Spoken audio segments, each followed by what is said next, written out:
The beacon had been transmitting for longer than I had been alive. Longer than my mother had been alive, and her mother before her. The tower at the northern edge of the dome threw its pulse into the sky every 11 seconds. A looping SOS in the old Conclave emergency band, addressed to a governing body that had ceased to exist 412 years ago. I had grown up with the sound of it. I had cataloged the ruins of Solen's Rest for 30 years by the time the ship appeared, and in all that time, nothing had ever answered. Then something did. I was in the lower archive when the sensors tripped. Not the cog sensors. Those had gone dark with everything else. My own equipment. A second-hand atmospheric reader I used to track humidity changes around the parchment stacks. It registered a pressure front moving in from the upper atmosphere, and I thought it was a storm. And I almost went back to the manuscript I was transcribing. Then the shadow came. I stepped out through the cracked dome entrance into the daylight of Solen's Rest, and I looked up, and the sky was wrong. There was something in it. Not a freighter, not a survey vessel. I knew those silhouettes. This was a shape I had no category for, a long dark mass moving against the cloud layer, low enough that I could see the texture of its hull. Pitted, marked, plated in sections that did not match each other in color or apparent age. It was descending. Slowly, the way a very heavy thing descends when it is trying not to break what is below it. I stood in the dust of the old plaza and watched it come down. Beacon tower pulsed 11 seconds, pulsed again. And then, for the first time in 412 years, something answered on the same frequency, one word. A single transmission in a dialect of standard I did not recognize at first. An older form, vowels clipped in a pattern, the linguistic archive, classified as pre-diaspora Earth Common Tongue. I had studied pre-diaspora Earth for 17 years. I understood it. The word was received. I want to be precise about what I felt in that moment, because I am a record keeper, and precision is the only honesty available to me. I did not feel relief. The crisis the beacon described, a structural collapse of the Conclave's archive network, plea for administrative and military assistance to the central governing body. That crisis was 4 centuries resolved, in the worst possible way. Whatever the SOS had been asking for, it was no longer needed.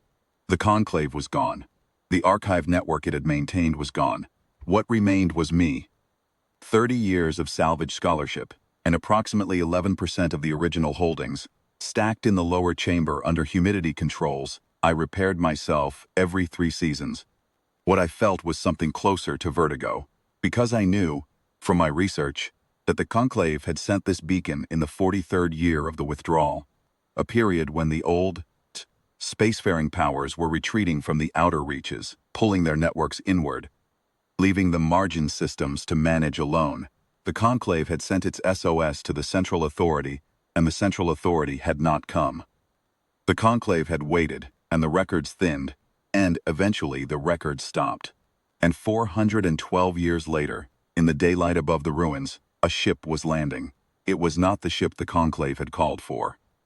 The Conclave had called for conclave vessels, administrative cutters, a relief convoy, a garrison if one could be spared. What was descending through the dust haze above Solen's Rest had no relationship to the Conclave at all. Its hull markings, when I got so close enough to read them, were in 2 scripts, pre-diaspora standard and something older that I could not identify at all.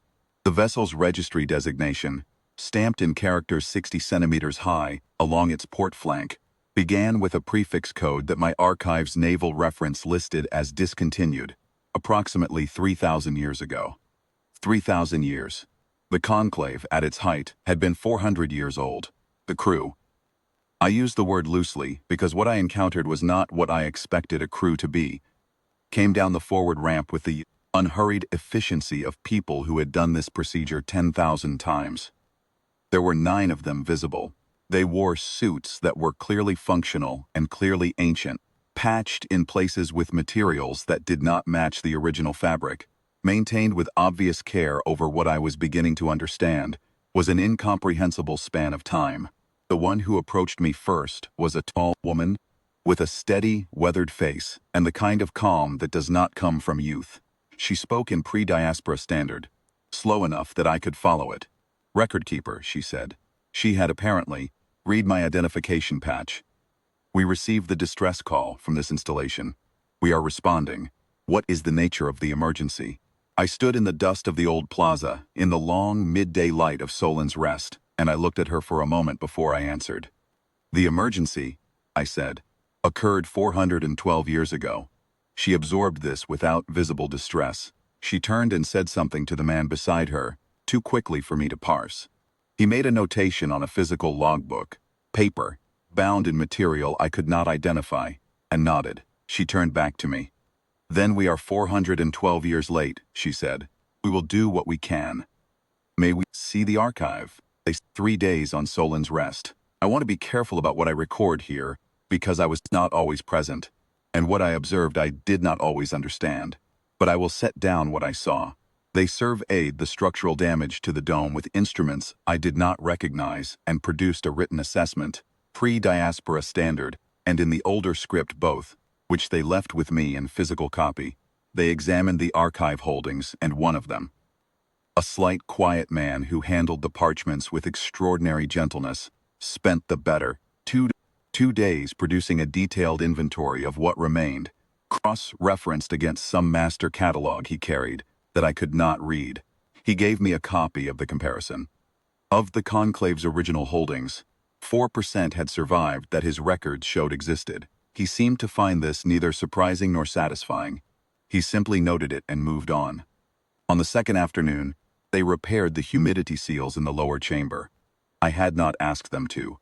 I came down to find 2 of them working in methodical silence, placing components I had been improvising around for 6 years with parts from their ship's stores.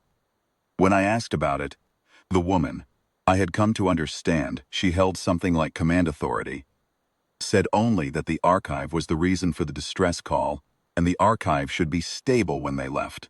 On the 3rd morning, I asked her what her ship was. She told me its name in the old script. I cannot render it accurately in any writing system I use. She told me that it had been assigned to a patrol route in this region approximately 3,000 years ago, and that it had been maintaining that route since, and that the patrol route had not changed because no orders had ever come to change it. I asked her if anyone knew they were still out here. She considered this for a moment, with the same evenness she brought to everything. Possibly not, she said. It has been some time since we received updated orders. We operate on the standing instructions. She paused. The standing instructions say to respond to distress calls. On the 3rd afternoon, they prepared to depart. I walked with the woman to the base of the ramp. The beacon tower was silent. They had adjusted something in its transmission array on the first day, technical correction I had not fully understood, and it had gone quiet. Not dark, just quiet. It would transmit again if it needed to. But the old looping SOS, the 400-year pulse into the empty sky, had stopped. The Conclave's call had been answered. Whatever the protocol required, it was satisfied. I asked her, before she went up the ramp, whether she would report what she had found here, whether anyone would know that the archive survived, that Solen's rest was still occupied, that there was something left worth preserving. I will file a report at the next relay contact, she said.